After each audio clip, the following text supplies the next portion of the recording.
बोली सत्यनारायण भगवान की जय। तो तीसरा अध्याय हम शुरू करते हैं। सूत जी बोले, हे ऋषिश्रेष्ठ मुनियों, अब आगे कथा कहता हूँ सुनो। पहले समय में उल्कामुख नाम का एक बुद्धिमान राजा था। वह सत्यवक्ता जितेंद्र था। प्रतिदिन देव स्थानों पर जाता था तथा गरीबों को धन देकर उसके कष्ट दूर करता था। उसकी पत्नी कमल के समान मुखवाली और सती साध्वी थी। भद्रशिला नदी के तट पर उन दोनों ने सत्यनारायण भगवान का व्रत किया। उस समय वहाँ एक साधु वैश्य आया। उसके पास व्यापार के लिए बहुत सा धन था। वह नाव को किनारे पर ठहरा कर राजा के पास गया। राजा को व्रत करते हुए देखने के साथ पूछने लगे, राजन भक्ति चीज से आप क्या कर रहे हैं? भक्ति चीज से आप ये क्या कर रहे हैं?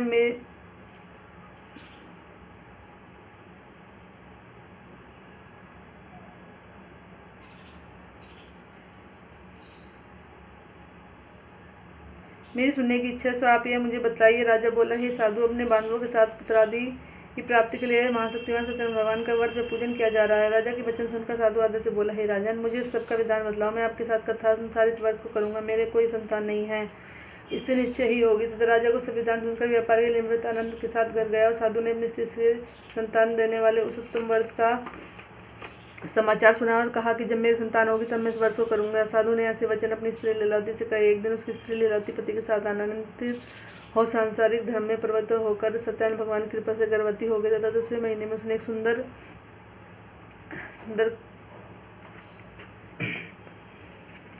कन्या का जन्म हुआ। दिनों दिन वह इस तरह बढ़ने लगी जैसे शुक्ल पक्ष का चंद्रमा बढ़ता है। कन्या का नाम कलावती रखा गया। तब लीलावती ने मीठे शब्दों में अपने पति से कहा कि जो संकल्प किया था कि भगवान का व्रत करूंगा, आप उसे करिए। साधु ने बोला, हे विप्रेस के व्यवहार करूंगा। इस प्रकार अपनी पत्नी को आश्वासन देकर नगर को गया।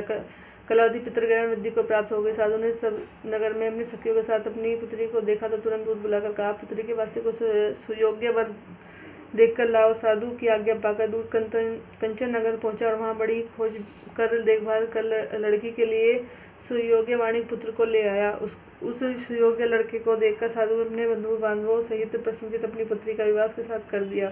किंतु दुर्भाग्य से विवाह के समय भी उस व्रत को करना भूल गई। तब भगवान क्रोधित हो गए और श्राप दिया कि तुम्हें दारुण दुख प्राप्त होगा।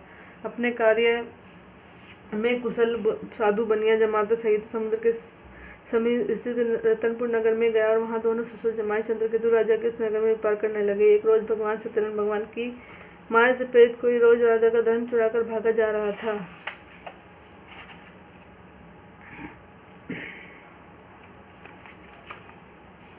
किंतु राजा के दूतों को आता देख चोर ने घबराकर भागते हुए राजा के धन को चुपचाप वहीं रख दिया जहां वो ससुर जमाई ठहरे हुए थे। जब दूतों ने उस साधु वैश्यों के साथ राजा के धन को रखा देखा तो दोनों को बांध कर लेकर उस पर संतत से दौड़ते हुए राजा के समीप जाकर बोले, ये दो चोर हम पकड़ लाए हैं। देखकर आज्ञा देता राजा की आज्ञा से उन्हें कठोर कारावास में डाल दिया और उनका सब धन छीन लिया। सत्यनारायण भगवान के श्राप द्वारा उनकी पत्नी भी घर पर दुखी हुई और घर पर जो सामान रखा था चोर चुरा कर ले गए। शारीरिक व मानसिक पीड़ा से भूख प्यास से दुखित हो उनकी चिंता में कलावती ब्राह्मण के घर गई। वहां उसने सत्यनारायण भगवान का व्रत होते देखा।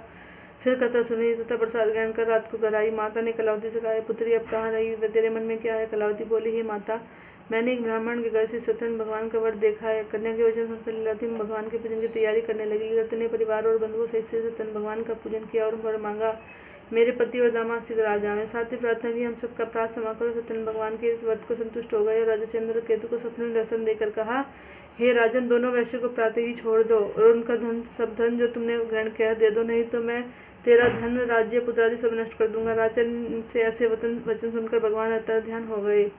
प्रातःकाल राजा ने चंद्रकेतु सभा में अपना सपने सुनाया। फिर दोनों वाणिक पुत्रों को कैद में से मुक्त कर सभा में बुलाया। दोनों आते ही राजा को नमस्कार किया। मीठे वचनों में बोले, हे मानवो भाई वह कैसा कठिन दुख प्राप्त हुआ, अब तुम्हें कोई भय नहीं है। ऐसा कहकर राजा ने उनको नए नए वस्त्र आभूषण पहनाए तथा उनका जितना धन दिया था उससे दोगुना धन देकर आदर सहित विदा किया। दोनों वैसे अपने घर को चल दिए। बोलो सत्यनारायण भगवान की जय। तो सत्यनारायण भगवान जी का 14वां अध्याय पूरा हो गया है।